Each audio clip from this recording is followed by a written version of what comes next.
دوستو پیش ہے منشی پریم چند کی ایک درلبھ اردو کہانی حقیقت۔ وہ راز امرت کے دل میں سربستہ ہی رہا۔ پورنیما کو اس کی نظروں سے، باتوں سے یا قیافے سے کبھی یہ وہم بھی نہ ہوا کہ امرت کو اس سے معمولی آداب ہمسائیگی اور بچپن کی دوستی کے سوا اور کوئی تعلق بھی ہے یا ہو سکتا ہے۔ بے شک جب وہ گھڑا لے کر کنویں پر پانی کھینچنے جاتی تو امرت خدا جانے کہاں سے آ جاتا اور گھڑا اس کے ہاتھ سے بزور لے کر پانی کھینچ دیتا۔ جب وہ اپنی گائے کو سانی دینے لگتی تو وہ اس کے ہاتھ سے بھوسے کی ٹوکری لے لیتا اور گائے کی ناند میں سانی ڈال دیتا۔ بازار میں کوئی چیز لینے جاتی تو امرت اکثر مل جاتا اور اس کا کام کر دیتا۔ پورنیما کے گھر میں کوئی دوسرا لڑکا یا آدمی نہ تھا۔ اس کے باپ کا کئی سال پہلے انتقال ہو چکا تھا اور ماں پردے میں رہتی تھی۔ امرت پڑھنے جانے لگتا تو پورنیما کے گھر جا کر پوچھ لیا کرتا، بازار سے کچھ منگوانا تو نہیں ہے؟ اس کے گھر میں کھیتی باڑی ہوتی تھی، گائیں بھینسیں تھیں، باغ باغیچے تھے۔ گھر والوں کی نظر بچا کر وہ فصل کی چیزیں سوغات کے طور پر پورنیما کے گھر دے آتا، مگر پورنیما ان خاطرداریوں کو اس کی شرافت اور سیر چشمی کے سوا اور کیا سمجھے اور کیوں سمجھے؟ ایک گاؤں میں رہنے والے خونی تعلق نہ رکھتے ہوں مگر گاؤں کے رشتے سے بہن بھائی تو ہوتے ہی ہیں۔ ان خاطرداریوں میں کوئی خاص بات نہ تھی۔ ایک دن پورنیما نے اس سے کہا، تم دن بھر مدرسہ رہتے ہو، میرا جی گھبراتا ہے۔ امرت نے سادگی سے کہا، کیا کروں، امتحان قریب ہے۔ میں سوچا کرتی ہوں جب میں چلی جاؤں گی تو تمہیں کیسے دیکھوں گی اور تم میرے گھر کیوں آؤ گے؟ امرت نے گھبرا کر پوچھا، کہاں چلی جاؤ گی تم؟ پورنیما لجا گئی، پھر بولی، جہاں تمہاری بہنیں چلی گئیں، جہاں سب لڑکیاں چلی جاتی ہیں۔ امرت نے حسرت کے ساتھ کہا، اچھا وہ بات، اور وہ خاموش ہو گیا۔ اس وقت تک یہ بات اس کے ذہن میں نہ آئی تھی کہ پورنیما کہیں چلی جائے گی۔ اتنی دور تک سوچنے کی اسے مہلت ہی نہ تھی۔ مسرت تو حال میں مست رہتی ہے، آئندہ کی سوچنے لگے تو مسرت ہی کیوں رہے؟ اور یہ سانحہ اس سے جلد رونما ہو گیا جس کا امرت کو گمان ہو سکتا تھا۔ پورنیما کے لیے ایک پیغام آ گیا۔ متمول خاندان تھا اور ذی عزت۔ پورنیما کی ماں نے اسے بڑی خوشی سے منظور کر لیا۔ اسرت کی حالت میں اس کی نظروں میں دنیا کی جو چیز سب سے زیادہ عزیز تھی وہ دولت تھی، اور یہاں پورنیما کے لیے فارغ البال زندگی کے سارے سامان موجود تھے۔ اسے جیسے منہ مانگی مراد مل گئی، فکروں سے گھلی جاتی تھی۔ لڑکی کی شادی کا خیال آتے ہی اختلاج قلب ہونے لگتا تھا، گویا غیب نے ابرو کی ایک جنبش سے اس کی ساری فکروں اور پریشانیوں کا خاتمہ کر دیا۔ امرت نے سنا تو دیوانہ ہو گیا، بے تحاشا پورنیما کے گھر کی طرف دوڑا، مگر پھر لوٹ آیا۔ ہوش نے پاؤں روک دیے۔ کیا فائدہ؟ اس کی کیا خطا؟ کسی کی بھی کیا خطا؟ اپنے گھر آیا اور منہ ڈھانپ کر لیٹ رہا۔ پورنیما چلی جائے گی پھر وہ کیسے رہے گا؟ ہیجان سا ہونے لگا تھا۔ وہ زندہ ہی کیوں رہے؟ زندگی میں رکھا ہی کیا ہے؟ مگر یہ ہیجان بھی فرو ہو گیا اور اس کی جگہ اس سکون نے لے لی جو طوفان کے بعد آتا ہے۔ وہ بے نیاز ہو گیا۔ جب پورنیما جاتی ہے تو وہ اب اس سے کیوں تعلق رکھے، کیوں ملے جلے؟ اور اب پورنیما کو اس کی پرواہ ہی کیوں ہونے لگی؟ اور پرواہ تھی ہی کب؟ وہ خود ہی کتوں کی طرح اس کے پیچھے دم ہلاتا رہتا تھا۔ پورنیما نے تو کبھی بات بھی نہیں پوچھی، اور اب اسے کیوں نہ غرور ہو؟ ایک لکھ پتی کی بیوی بننے جا رہی ہے، شوق سے بنے۔ امرت بھی زندہ رہے گا، مرے گا نہیں، یہی اس زمانے کی رسم وفا ہے۔ مگر یہ ساری شورش دل کے اندر تھی، بے عمل۔ اس میں اتنی ہمت کہاں کہ جا کر پورنیما کی ماں سے کہہ دے، پورنیما میری ہے اور میری رہے گی۔ غضب ہو جائے گا، گاؤں میں کوہرام مچ جائے گا۔ ایسا واقعہ گاؤں کی روایتوں نے کبھی سنا ہے اور نہ نواحات نے کبھی دیکھا ہے۔ اور پورنیما کا یہ حال تھا کہ دن بھر اس کی راہ دیکھا کرتی، وہ کیوں اس کے دروازے سے ہو کر نکل جاتا ہے اور اندر نہیں آتا؟ کبھی راستے میں ملاقات ہو جاتی تو جیسے اس کے سائے سے بھاگتا ہے۔ وہ کلسا لے کر کنویں پر کھڑی رہتی کہ وہ آتا ہوگا، مگر وہ نظر نہیں آتا۔ ایک دن وہ اس کے گھر گئی اور اس کے پاس جا کر جواب طلب کیا، تم آج کل آتے کیوں نہیں؟ اور اس کا گلا بھر آیا۔ اسے یاد ہو آیا کہ اب وہ اس گاؤں میں چند دنوں کی مہمان ہے۔ مگر امرت بے حس بیٹھا رہا۔ بے اعتنائی سے صرف اتنا بولا، امتحان قریب ہے، فرصت نہیں ملتی۔ سوچتا ہوں جب تم جا رہی ہو، وہ کہنا چاہتا تھا تو اب محبت کیوں بڑھاؤں، مگر خیال آیا کتنی احمقانہ گفتگو ہے۔ کوئی مریض مرنے جا رہا ہو تو کیا اس خیال سے اس کا معالجہ چھوڑ دیا جاتا ہے؟ اس کے برعکس جوں جوں اس کی حالت دیگر گوں ہوتی ہے، لوگ اور بھی زیادہ انہماک کے ساتھ دوا دوش کرتے ہیں، اور نزع کی حالت میں تو جد و جہد کی انتہا ہی نہیں رہتی۔ گفتگو کا پہلو بدل کر بولا، سنا ہے وہ لوگ بھی بڑے مالدار ہیں؟ پورنما نے یہ آخری الفاظ شاید سنے ہی نہیں، یا ان کا جواب دینے کی ضرورت نہ سمجھی۔ اس کے کانوں میں تو جواب کا پہلا حصہ ہی گونج رہا تھا۔ دردناک لہجے میں بولی، اس میں میری کیا خطا؟ میں اپنی خوشی سے تو نہیں جا رہی ہوں، جانا پڑتا ہے اس لیے جا رہی ہوں۔ یہ کہتے کہتے شرم سے اس کا چہرہ گلنار ہو گیا۔ جتنا اسے کہنا چاہیے تھا شاید اس سے زیادہ کہہ گئی۔ محبت میں بھی شطرنج کی سی چالیں ہوتی ہیں۔ امرت نے اس کی طرف دیکھا، گویا تحقیق کرنا چاہتا ہے، ان لفظوں میں کچھ معنی بھی ہیں یا نہیں؟ کاش ان آنکھوں میں آر پار دیکھنے کی طاقت ہوتی۔ اس طرح تو سبھی لڑکیاں مایوسانہ گفتگو کرتی ہیں، گویا شادی ہوتے ہی ان کی جان پر بن جائے گی، مگر سبھی ایک دن اچھے اچھے گہنے پہن کر اور پالکی میں بیٹھ کر چلی جاتی ہیں۔ ان الفاظ سے اس کو کچھ تشفی نہ ہوئی، پھر ڈرتے ڈرتے بولا، تب تمہیں میری یاد کیوں آئے گی؟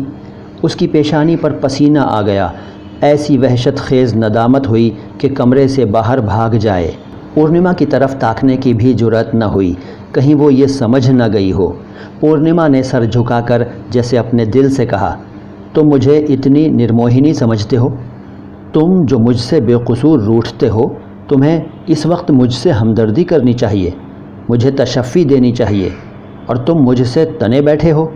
تم ہی بتاؤ، میرے لیے دوسرا کون سا راستہ ہے؟ آپ مجھے غیروں کے گھر بھیجے دے رہے ہیں، وہاں مجھ پر کیا گزرے گی، میری کیا حالت ہوگی، یہ غم میری جان لینے کے لیے کافی نہیں ہے کہ تم اس میں اپنا غصہ بھی حل کر دو۔ اس کا گلا پھر بھر آیا۔ آج امرت کو اس ملامت میں پورنما کے سوز نہاں کا یقین ہوا، اور اپنی کم ظرفی اور نفس پروری گویا کالخ بن کر اس کے چہرے پر چمکنے لگی۔ پورنما کے ان الفاظ میں پوری صداقت تھی، اور کتنی سرزنش اور کتنا اپناپن۔ غیروں سے کوئی کیوں شکوہ کرے؟ بے شک اس حالت میں اسے پورنما کی دلجوئی کرنی چاہیے تھی، یہ اس کا فرض تھا، اور اسے یہ فرض خندہ پیشانی سے پورا کرنا چاہیے تھا۔ پورنما نے محبت کا ایک نیا معیار اس کے سامنے رکھ دیا، اور اس کا ضمیر اس معیار سے انحراف نہ کر سکتا تھا۔ بے شک محبت ایک بے نفس قربانی ہے، طویل اور جگر دوز۔ اس نے پشیمان ہو کر کہا، مجھے معاف کر دو پورنما، میری غلطی تھی، بلکہ حماقت۔ پورنما کی شادی ہو گئی۔ امرت جان و دل سے اس کے اہتمام میں مصروف رہا۔ دولہا ادھیڑ تھا، توندل، کم روح، اور اس کے ساتھ ہی بڑا مغرور اور بد مزاج، لیکن امرت اس انہماک سے اس کی خاطرداری کر رہا تھا گویا وہ کوئی دیوتا ہے، اور اس کا ایک تبسم اسے جنت میں پہنچا دے گا۔ پورنما سے بات چیت کرنے کا اسے کوئی موقع نہ ملا، اور نہ ہی اس نے موقع پیدا کرنے کی کوشش کی۔ وہ پورنما کو جب دیکھتا روتے ہی دیکھتا، اور آنکھوں کی زبان خاموش سے جتنی دلجوئی اور ہمدردی اور تشفی ممکن تھی وہ کرتا رہتا تھا۔ تیسرے دن پورنما رو دھو کر رخصت ہو گئی۔ امرت نے اس دن شیو مندر میں جا کر سچی عبودیت سے بھرے ہوئے دل سے دعا کی کہ پورنما ہمیشہ سکھی رہے۔ غم کی تازگی میں فاسد خیالات کا کہاں گزر؟ غم تو روحانی امراض کا ازالہ ہے، مگر دل کے اندر سے ایک ہماگیر سونے پن اور خلا کا احساس ہو رہا تھا، گویا اب زندگی ویران ہے، اس کا کوئی مقصد اور مدعا نہیں۔ 3 سال کے بعد پورنما پھر میکے آئی۔ اس دوران میں امرت کی بھی شادی ہو چکی تھی، اور وہ زندگی کا جوا گردن پر رکھے لکیر پیٹتا چلا جا رہا تھا، مگر ایک موہوم سی تمنا جس کی کوئی واضح صورت وہ نہ بنا سکتا تھا، تھرمامیٹر کے پارے کی طرح اس کے اندر محفوظ تھی۔ پورنما نے آ کر اس میں حرارت ڈال دی، اور پارا چڑھ کر سرسام کی حد تک جا پہنچا۔ اس کی گود میں ایک 2 سال کا پیارا سا بچہ تھا۔ امرت اس بچے کو سارا دن گلے باندھے رہتا، صبح و شام اسے گود میں لے کر ٹہلانے لے جاتا، اور اس کے لیے بازار سے طرح طرح کے کھلونے اور مٹھائیاں لاتا۔ صبح ہوتے ہی اس کے ناشتے کے لیے حلوہ، اور دودھ لے کر پہنچ جاتا، اسے نہلاتا، دھلاتا، اس کے بال صاف کرتا، اس کے پھوڑے پھنسیوں کو دھوتا، مرہم رکھتا۔ یہ ساری خدمت اس نے اپنے ذمے لے لی۔ بچہ بھی اس سے اتنا ہل گیا کہ ایک لمحے کے لیے اس کا گلا نہ چھوڑتا، یہاں تک کہ کبھی کبھی اس کے ساتھ ہو جاتا اور پورنیما کے آ کے بلانے پر بھی اس کے ساتھ نہ جاتا۔ امرت پوچھتا، تم کس کے بیٹے ہو؟ بچہ کہتا، تمہارے، اور امرت متوالا ہو کر اسے جگر سے چمٹا لیتا۔ پورنیما کا حسن اور بھی نکھر آیا تھا، کلی کھل کر پھول ہو گئی تھی۔ اب اس کے مزاج میں خودداری اور تمکنت تھی، اور سنگار سے عشق۔ طلائی زیوروں سے سج کر اور ریشمی ساڑھی پہن کر اب وہ پہلے سے کہیں زیادہ جاذب نظر ہو گئی تھی، اور ایسا معلوم ہوتا تھا امرت سے احتراز کرنا چاہتی ہے، بلا کسی خاص ضرورت کے اس سے بہت کم بولتی، اور وہ اس انداز سے گویا اس پر کوئی احسان کر رہی ہو۔ امرت اس کے بچے پر کس قدر جان دیتا ہے اور اس کی فرمائشوں کی کتنی تندہی سے تعمیل کرتا ہے، بظاہر اس کی نگاہوں میں ان باتوں کی کوئی وقت نہ تھی، گویا یہ امرت کا فرض ہے اور اسے ادا کرنا چاہیے، اس کے لیے وہ کسی شکریہ اور احسان کا حقدار نہیں۔ بچہ روتا ہے تو وہ دھمکاتی ہے، خبردار رونا نہیں ورنہ ماموں تم سے کبھی نہ بولیں گے، اور بچہ خاموش ہو جاتا۔ اسے جب کسی چیز کی ضرورت ہوتی ہے تو وہ امرت کو بلا کر تحکمانہ انداز میں کہہ دیتی ہے، اور امرت فوراً تعمیل کرتا ہے، گویا اس کا غلام ہو۔ وہ بھی شاید سمجھتی ہے کہ اس نے امرت سے غلامی لکھا لی ہے۔ 6 مہینے میکے میں رہ کر پورنیما سسرال چلی گئی۔ امرت اسے پہنچانے اسٹیشن تک آیا۔ جب وہ گاڑی میں بیٹھ گئی تب امرت نے بچے کو اس کی گود میں دے دیا اور اس کی آنکھوں سے آنسو کی بوند ٹپک پڑی۔ اس نے منہ پھیر لیا اور آنکھوں پر ہاتھ پھیر کر آنسو پونچھ ڈالا۔ پورنیما کو اپنے آنسو کیسے دکھائے، کیونکہ اس کی آنکھیں خشک تھیں، مگر دل نہ مانتا تھا، نہ جانے پھر کب ملاقات ہو۔ پورنیما نے تمکنت کے ساتھ کہا، بچہ کئی دن تک تمہارے لیے بہت ہڑکے گا۔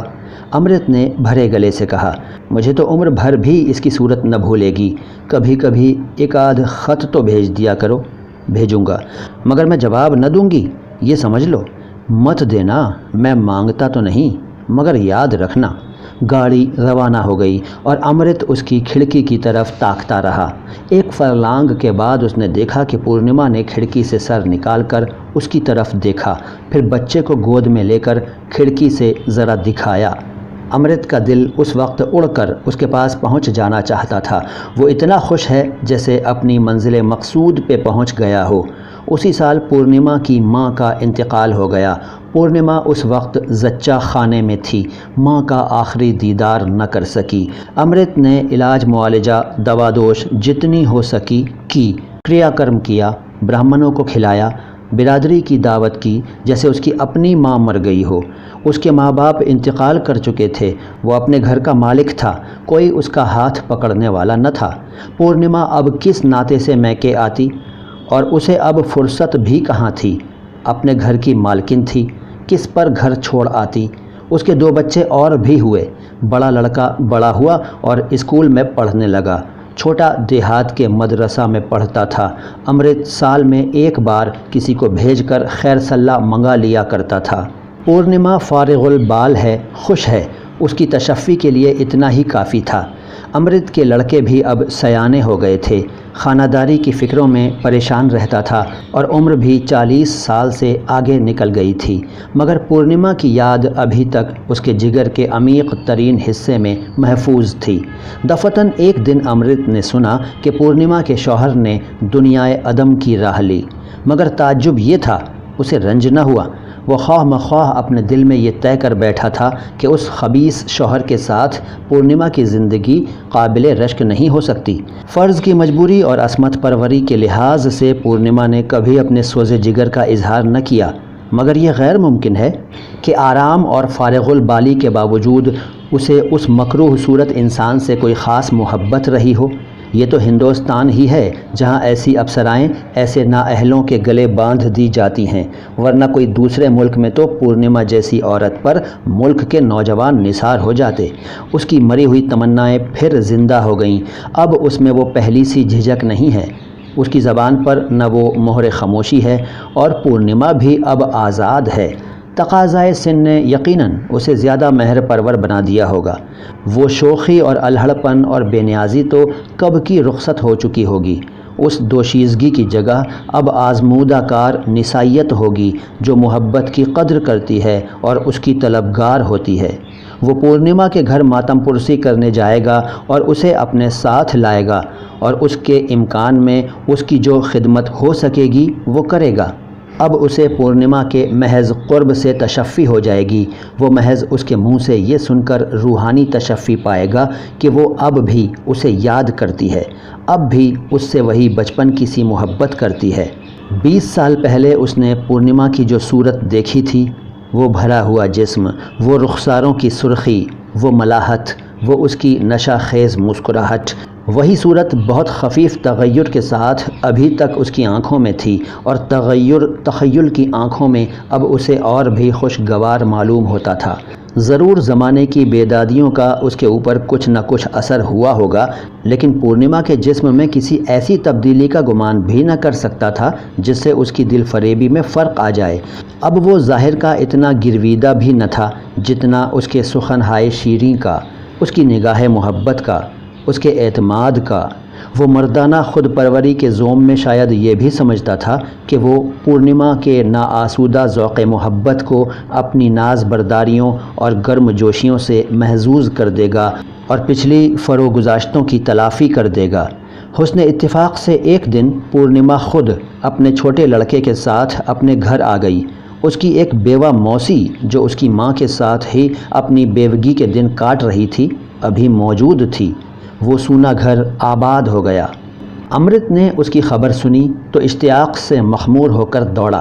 بچپن اور شباب کی شیریں اور پرمسرت اور پرشوق یادگاروں کو دل کے دامن میں سنبھالتا ہوا جیسے کوئی بچہ اپنے ہمجولی کو دیکھ کر اپنے ٹوٹے پھوٹے کھلونے لے کر دوڑے، مگر اس کی صورت دیکھتے ہی اس کا اشتیاق اور ولولہ جیسے بجھ گیا، سکتے کے عالم میں کھڑا رہ گیا۔ پورنما اس کے سامنے آ کر سر جھکا کر کھڑی ہو گئی۔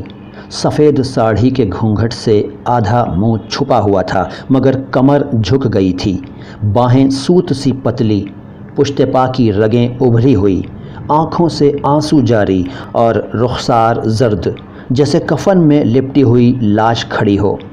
پورنما کی موسی نے آ کر کہا، بیٹھو بیٹا، دیکھتے ہو اس کی حالت سوکھ کر کانٹا ہو گئی ہے، ایک چھن کو بھی آنسو نہیں تھمتے، صرف ایک وقت سوکھی روٹیاں کھاتی ہے اور کسی چیز سے مطلب نہیں، نمک چھوڑ دیا ہے، گھی دودھ سب تیاگ دیا ہے، بس روکھی روٹیوں سے کام۔ اس پر آئے دن برت رکھتی ہے، کبھی ایکادشی، کبھی اتوار، کبھی منگل۔ زمین پر سوتی ہے ایک چٹائی بچھا کر، گھڑی رات سے پوجا پاٹ کرنے لگتی ہے۔ لڑکے سمجھاتے ہیں مگر کسی کی نہیں سنتی، کہتی ہے جب بھگوان نے سہاگ اٹھا لیا تو سب کچھ متھیا ہے۔ جی بہلانے کے لیے یہاں آئی تھی مگر یہاں رونے کے سوا دوسرا کوئی کام نہیں۔ کتنا سمجھاتی ہوں، بیٹی بھاگ میں جو لکھا تھا وہ ہوا، اب صبر سے کام لو، بھگوان نے تمہیں بال بچے دیے ہیں، ان کو پالو، گھر میں بھگوان کا دیا ہوا سب کچھ ہے، چار کو کھلا کر کھا سکتی ہو۔ من پوتر چاہیے، بدن کو دکھ دینے سے کیا فائدہ، مگر سنتی ہی نہیں، تم سمجھاؤ تو شاید مانے۔ اور امرت بظاہر بے حس اور باطن میں روح فرسا درد چھپائے کھڑا تھا، گویا جس بنیاد پر زندگی کی عمارت کھڑی تھی وہ ہل گئی ہو۔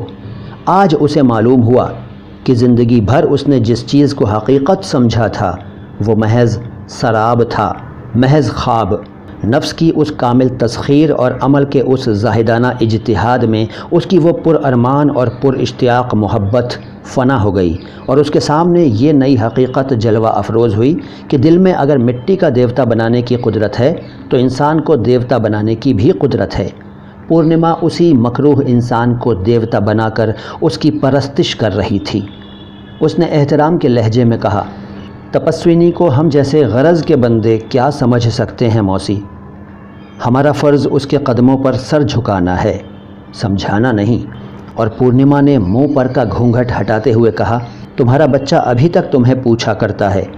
دوستو، یہ تھی منشی پریم چند کی کہانی حقیقت، یقیناً اس کو سن کر آپ کچھ سوچنے پر مجبور ہوئے ہوں گے۔ اگر آپ منشی پریم چند کی کوئی اور کہانی سننا چاہتے ہوں تو کمنٹ باکس میں مجھے بتائیں، میں آپ کی فرمائش پر آپ کی پسندیدہ کہانی پیش کرنے کی پوری کوشش کروں گا۔ میرا نام ہے معین شمسی اور یہ چینل ہے نو بکواس باتیں خاص۔ سلام ہندوستان۔